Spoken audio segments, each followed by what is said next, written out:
السلام عليكم ومرحبا بكم في فيديو جديد. اليوم ان شاء الله بغيت نشارك معكم واحد العشبة اللي هي زوينة بزاف، كتصلح لجميع الجروح، الالتهابات، التهاب القولون. فاش يكون القولون ملتهب وتكون مجروح، فهاد العشبة سبحان الله وبإذن الله كتشافي هاد الجرح هذا، ومزيانة حتى الناس اللي كتضرهم المعدة.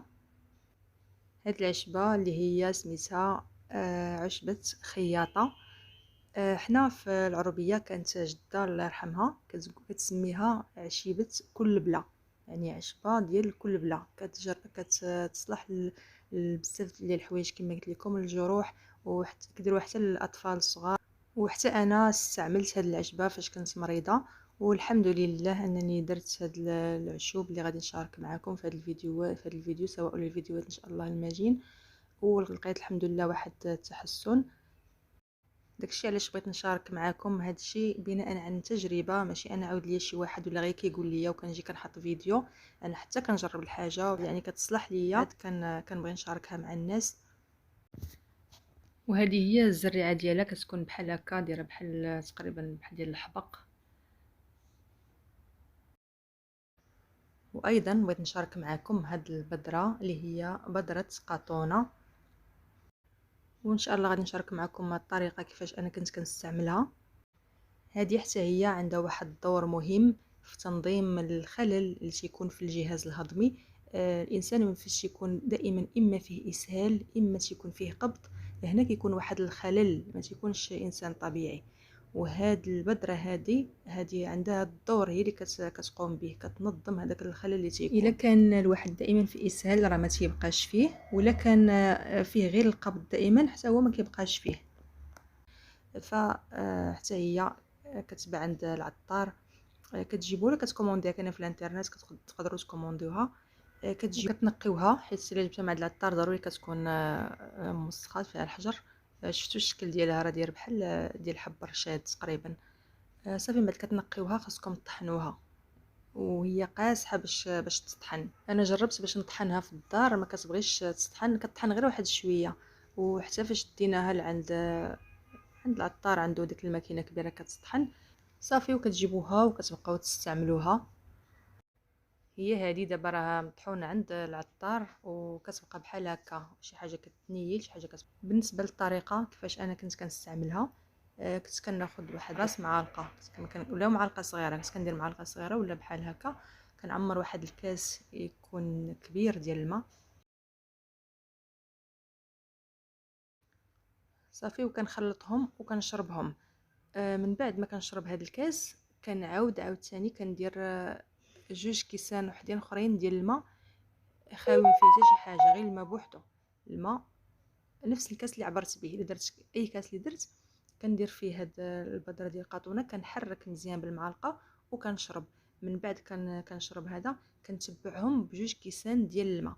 ضروري هاد المرحله هذه انكم تشربوا الماء بزاف مورا هاد البذره، حيت هذه ما شربتوش الماء موراها ما تبعتوش بالماء، كتلصق لكم على المعده، وكتلصق على دوك القولون ولا الامعاء، تيكونوا القولون تيكون تقرح وتيكون ملتهب، كيلصق تما. يعني ضروري خاصكم تتبعوها بواحد جوج كيسان ديال الماء بوحدو.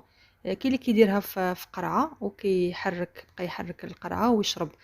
انا هاد البذرات، سواء هاد البذره ولا هاد العشبه، الحمد لله ان واحد صاحبتي هي اللي قالت لي عليهم. كنت فاش كنت مرضت ما بقيتش عرفت شنو غادي ندير، وبقات كتعاود لي انها عائلتها عندهم حتى هما مشاكل كان كيضرهم النصران، ولدرجه انه وصلوا حتى للعمليات، داروا عمليه وقدروا يحيدوا لهم ولا يقطعوا لهم واحد طرف من المصران. تيكون واحد فاش كيلتهب بزاف وانسان ما كيردش البال، صافي كيوصل واحد المرحله انه كيمشي عند الطبيب كيقول ليه خاصك تحيد واحد الطرف اللي كيكون ملتهب، تيكون بحال مسلوخ هذاك الطرف كامل، كيتحيد.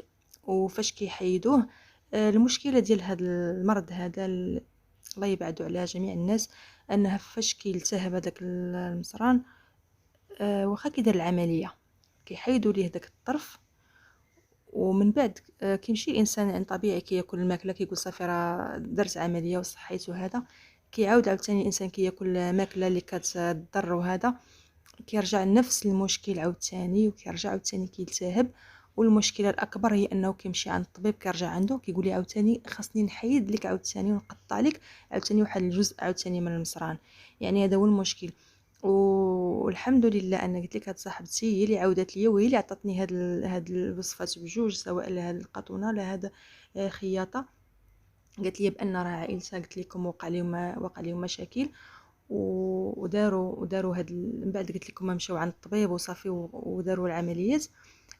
صافي بقاو تيقلبوا حتى هما كيبحثوا على هاد الاعشاب الطبيعيه، استعملوا هاد العشوب هذا. وحده جربت خياطه وهي اللي وافقتها، وحده دارت قطونه وهي اللي وافقتها.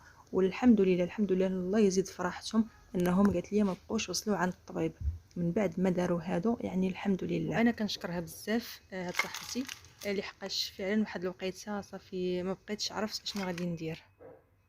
وبالنسبه لهاد الخياطه راه حتى هي كاينه عند العطاره، وانا الحمد لله انها مرت في هذا الوقت ديال الربيع وكانت يعني موجوده كاينه في العربيه كاينه.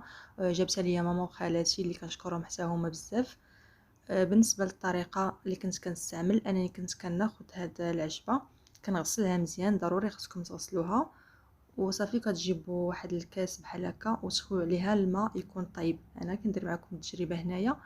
الماء يكون طيب وتغطيوه بحال هكا بشي تبصيل وتخليوه حتى كيبرد صافي وكتشربوه عادي. اولا تجيبوها واحد الكميه كثيره وتغسلوها تنشفوها وتطحنوها. فاش كتشوف من كتطحن كتخلطوها مع العسل، يكون شي عسل عندكم مزيان كتخلطوها معاه وكتبقاو تاكلوا ديك رويس معلقه ولا معلقه صغيره.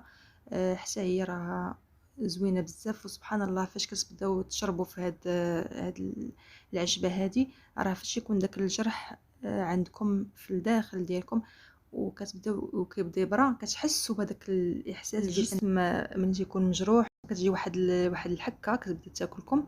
كتحسوا بها ملي كتشربوا هاد العشبه هادي على هاد النبته هادي. غير هو حاجه اللي كنأكد عليها يعني هاد العشوب راه كيف ما كان النوع ديالهم راه ما خصكمش تكثروا منهم. انا هنا راه درت وهذا الشيء راه بان لي بحال كثير، يعني ديروا غير شويه حيت هادشي يجي يكون خاصو الوقت. عشاب طبيعيه خصهم دائما المداومه، ديروا غير شويه وشربوها باستمرار وان شاء الله يجيب الشفاء. يعني الانسان كيف ما دار لهاد العشبه سواء كان الجرح الداخل يشربها، كان الجرح على برا يقدر يغسل بها ينظف بها، ولا غير يحط غير الغبره بحال هكاك البودره ديال هاد العشبه يحطها فوق الجرح. وسمعت واحد السيده قالت يعني يقدر يدير هذيك البوماده الصفراء ديال العينين ويحط من فوق من هاد الغبره ديال هاد البودره. وان شاء الله ان شاء الله يجيب الشفاء للجميع يا ربي. وسبحان الله انا سمعت حتى الحيوانات كيعرفوا هاد النبته فاش كيتجرحوا كيمشيو هنا غير بغيت نشارك معكم هاد بذرة قطونة مني كتبقى في الماء ولا مني كنشربوها راه كتولي بحال هكا بحال شي جيلاتين. هذا هو الشكل ديالها. واحد النقطة اللي كنت بغيت نطرق ليها في الفيديو السابق ونسيت، فاش تكلمت على الاسباب ديال هذا المشكل هذا ديال الامعاء وهدرت على النظام الغذائي والتغذية. يعني بغيت نضيف انه يقدر يكون حتى من الاعصاب، يعني اعصاب ولا الانسان ملي كيدير شي واحد المجهود اكثر من جهده يعني حتى هنا كيقدر يضر بهذا القولون. كنتمنى يعجبكم هذا الفيديو، شكرا على المشاهدة والى اللقاء في فيديو قادم ان شاء الله.